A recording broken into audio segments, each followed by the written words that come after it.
Well, I feel like I received an email that I feel like is announcing my death sentence. Got an email from my doctor.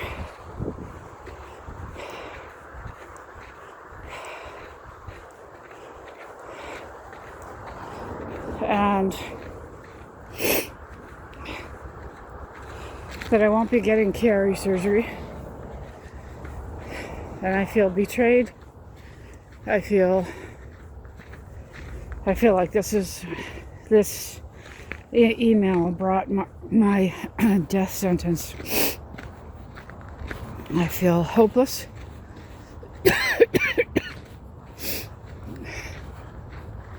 I feel betrayed by my province, by my healthcare system, by my country,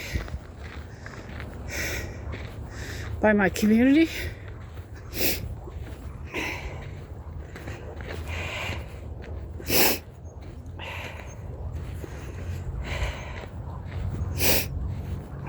If you've seen I'll see if YouTube won't let me post photos on the cover videos anymore.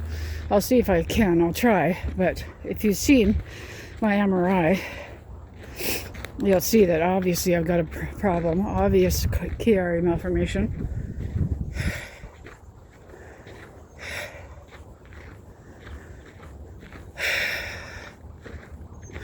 I'm not working. I don't have money to travel for an assessment or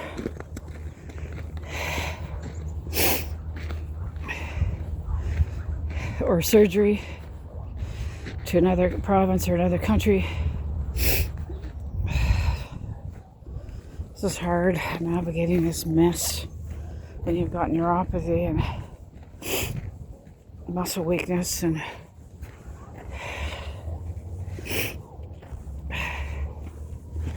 I feel gutted. I feel like I've been I feel like I've just been handed my death sentence.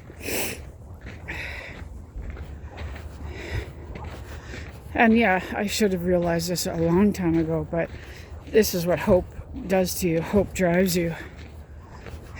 I had a friend, a dear friend, who died of lung cancer, and I saw him dying in the hospital. So sick, and his eyes were all bright and excited all the time because he was 100% sure, and a smile on his face, because he was 100% sure that he was going to get well and walk out of there. And he was like totally delusional, totally filled with hope. And there was no hope unless a miracle happened. Unless God provided a miracle, there was no hope. And he died of lung cancer that way. And it's heartbreaking to see somebody clinging to hope, sure that they're going to pull out of something terrible. And I don't want to be that person. And life is precious. That's why it's so hard to give up hope. Like, I have almost no quality of life. I am completely isolated. I don't have anyone to talk to face to face. I can't get around my city anymore. I've lost my vehicle. I'm very sick. I don't sleep. But you know what? I really like being alive. I really like being alive. I really appreciate waking up, and I know it's a beautiful day outside. I really like going for a walk. I really like being alive, despite I have almost no quality of life. I'm in pain, severely sleep deprived. I'm agitated. I'm on the verge of falling down. I'm so tired. I'm in pain, untreated severe insomnia, oxygen issues at night. My oxygen can go into the low 80s, down to 70 at night. I really like being alive. I so had hope And a lot of people had me believing that all of this was going to go away. Hundreds of people had me believing that all of this was going to go away. All of the benzo and the medication injured people.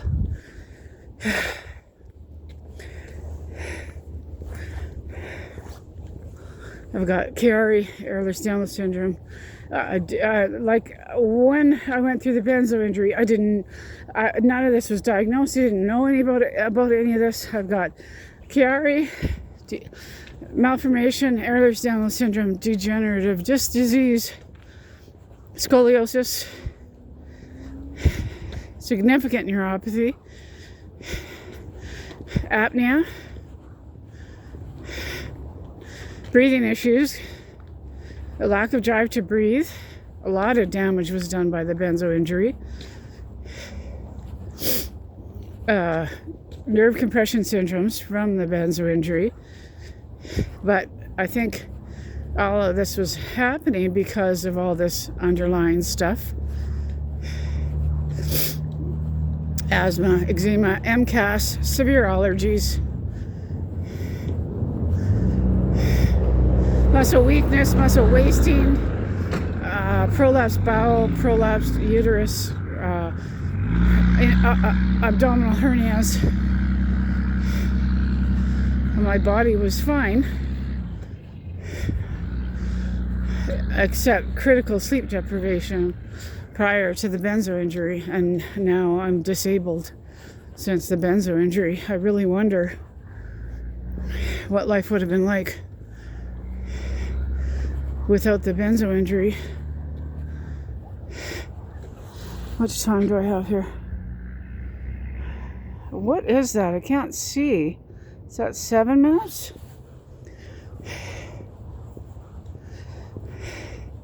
So walking right now, it's very hard. I feel like I'm being pulled to the ground. Both my thighs are numb already. My feet are numb. My hands are numb. The phone feels like it weighs 20 pounds. I feel chest pain, but I'm used to that. Used to feeling like I'm just going to drop from a heart attack because I'm so weak. My trigeminal nerves hurt. Yeah, the trigeminal stuff came with the benzo injury.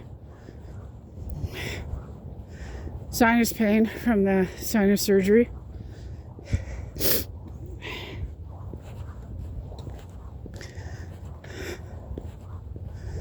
Brain injured from the epidural.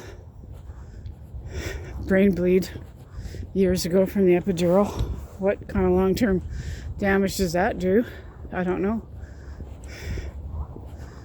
Numbness from the neck on down for 2 years from that brain injury. I don't know.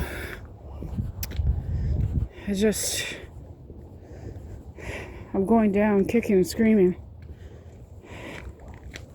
Should you go down gently? It's very hard not to be around family, not to have my family supporting me. Not to have support, daily support. Or at least someone checking in a couple times a week. Yeah, I feel like I've just been handed a death sentence. I slept less than 4 hours last night. Literal torture all night long. Literal torture all night long. And one of these days, I'm gonna say no more. I can't go to bed. I cannot lay down to be tortured all night long. I fell asleep after 8 a.m. Less than 4 hours of sleep. I lay down to be tortured all night long. My head, my neck, can't get my head comfortable, can't breathe proper. My jaw is killing me. I've got the oral thing in my mouth. My shoulders are crushing me. My hands and feet are numb. My hands are numb because the nerves are being compressed, I think, in my shoulders. My shoulders are crushing me.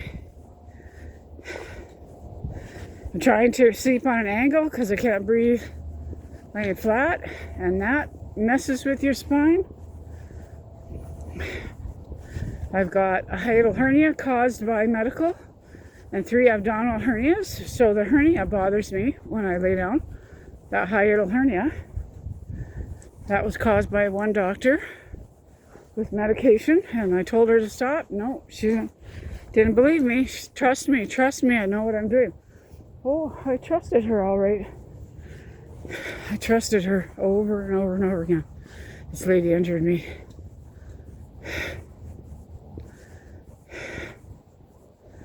And it's like -2 degrees here. It's beautiful. I can't even imagine. I couldn't imagine going through another winter. It's, you know, it's been -20, -30, -40 here, Celsius. I can't believe I made it through another winter. I can't imagine being in the heat, being this sick and in the heat. I mean, this is hard, walking for groceries and stuff in the winter. Being in the heat is just even worse.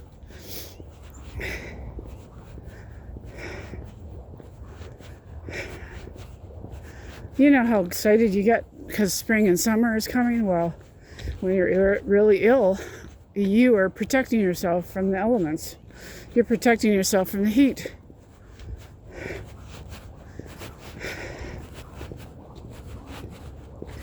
You know, and it's a different ballgame when you got money. It's a whole different ballgame. Like right now, I need topical cream for the the trigeminal nerves. I need to order some things online. I can't.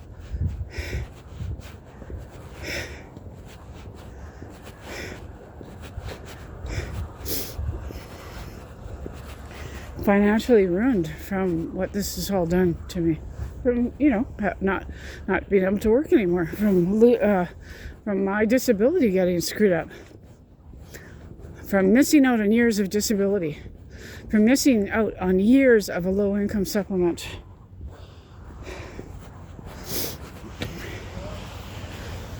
I added it up, and it comes to a lot of money. I added it up, and all the savings I lost just living day to day because I wasn't getting disability. I added it up, all the lost wages, lost low-income supplement that I would have received for years, lost wages, lost disability, and lost savings. I added it up, easily $200,000. And I never made a lot of money at my job. We're talking years of being missed out on income, various forms of income, because nobody could diagnose what was going on. Nobody could diagnose the apnea. Nobody could diagnose anything. Nobody could diagnose where the sleepwalking and sleep eating was coming from. Nobody believed that I had a sleep apnea. How many minutes do I have here? So, financial destruction. This kind of disability is a whole different ballgame when you've got money, when you've still got your car, when you've got support. Trust me, I would probably have family support if all of this was properly diagnosed and doctors were, I could present that to everybody. Loads and loads of sick, chronically ill women have been abandoned by their families. Loads. And some men as well. But way more women are chronically ill than men. Anyways, I'm bloody exhausted just from this little walk. Oh no, I hope it doesn't trigger the spine pain to get worse.